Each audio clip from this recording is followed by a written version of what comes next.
İlk önce yerelde şöyle bir sorun var. Öğrencilerin bir okullara, çoğu okul, yani bütün o öğrenciler okullara genelde aç geliyor. Bunun çözülmesi gerekiyor. Bu bakanlığın bir sorunudur aslında. Bir öğün ücretsiz yemek ve temiz su talebimiz var bütün öğrencilere verilmesi için. Bu büyük bir sorun. Çocuklar aç geliyor. Biliyorsunuz aç gelen bir çocuk protein almadığı sürece, karnı doymadığı sürece öğrenmesi de güçleşiyor, zorlaşıyor. Bu önemli bir sorun. İkinci bir sorun ise hijyen sorunu.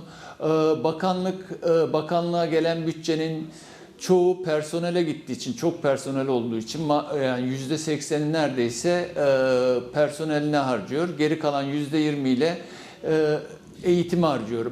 Düşünün bir kere Antalya'da 2000 yılından bu yana devlet kendi okulunu yapmamıştır. Zengin gönüllüler buluyor, bunlara okul yaptırıyor. Ama bugün bakanlığın bütçesinin çoğu tarikatlara, cemaatlere gidiyor.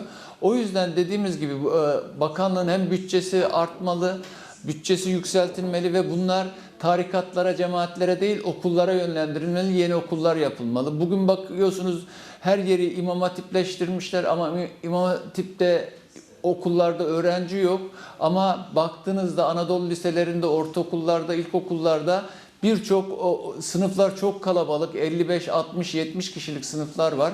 Ama imam hatiplere baktığınızda 5 kişi, 10 kişi bilerek yapılıyor. Eğitimin gericileştirilmesi için yapılan bir proje bu. O yüzden bu imam hatipler bir an evvel kapatılıp yerine normal liseler ya da ortaokullar, ilkokullar çevrilmeli ve okul sayıları düşmeli. Personel alımı az.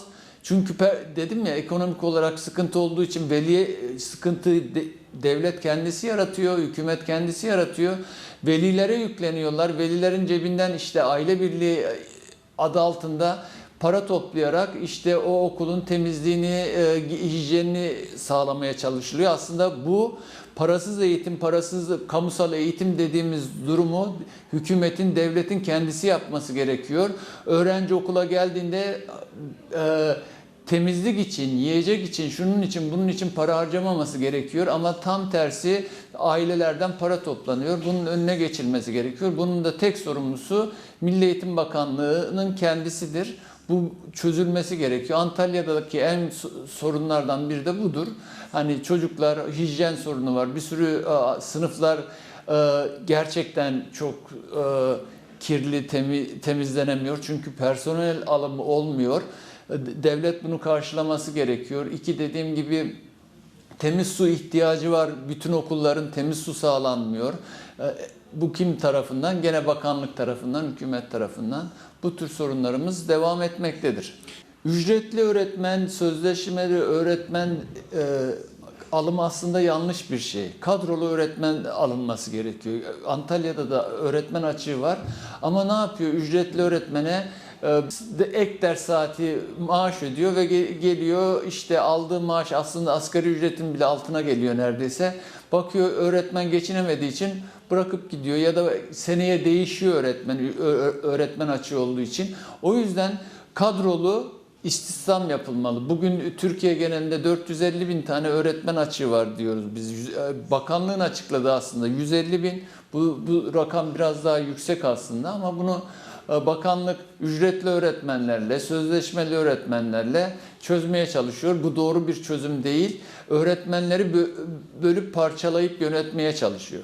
Öğretmen şimdi değişiyor bu öğretmen açığı, yani belirli bir rakam yok. Örneğin bir ara bir sürü öğretmen açığı vardı.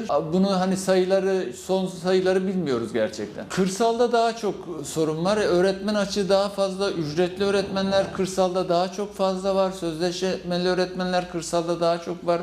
Orada çocuklar eğitime ulaşamıyor. İşte internet sıkıntısı var. Yiyecek sorunu var, ulaşım sorunu var. Bugün işte ulaşım sorunu ayrı bir dert. Antalya'da çocuklar okula yetişemiyor. Kırsalda taşımalı eğitimde problem oluyor. Buna baktığınızda kırsaldaki sorunlar da bu şekilde. Örneğin bazı dersler boş geçiyordu öğretmen olmadığı için. Hükümet bu politikayı bilerek yapıyor zaten.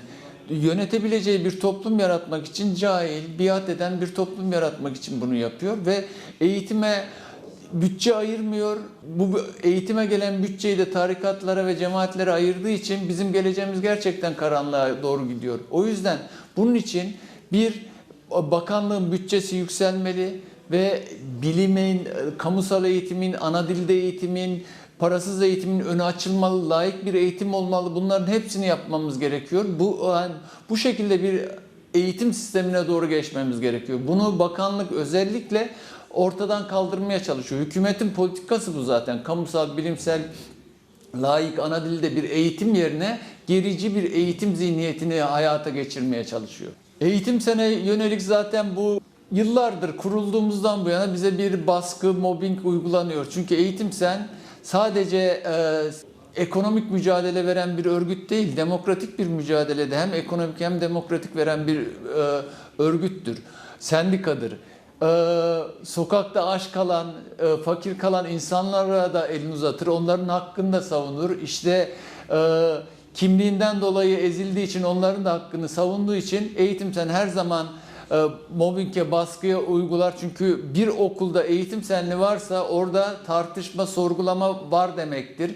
O okulu sorgular, hataları sorgular, idareye bunu söyler ve oradaki üyelerimiz tabii ki ama biz baskıyı her zaman püskürtmüşüzdür ve düşünün bir kere en son işte bu KYK'larla bir sürü personel işten atıldı. Kamu görevlisi işten atıldı. Biz 9 yıldır ihraç edilen arkadaşlarımızla dayanışmamızı hem maddi hem manevi sürdürmekteyiz ama diğer sendikalara baktığınızda bunların hiçbirini yapmamışlardır. İhraç edilen arkadaşlarını sendikalarına bile almamışlardır. Onlar bile gelip bizden yardım talep etmişlerdir. Onlara da biz hukuki yardım vermişizdir. Dediğim gibi yani Eğitim Sen aslında bu ülkenin vicdanıdır.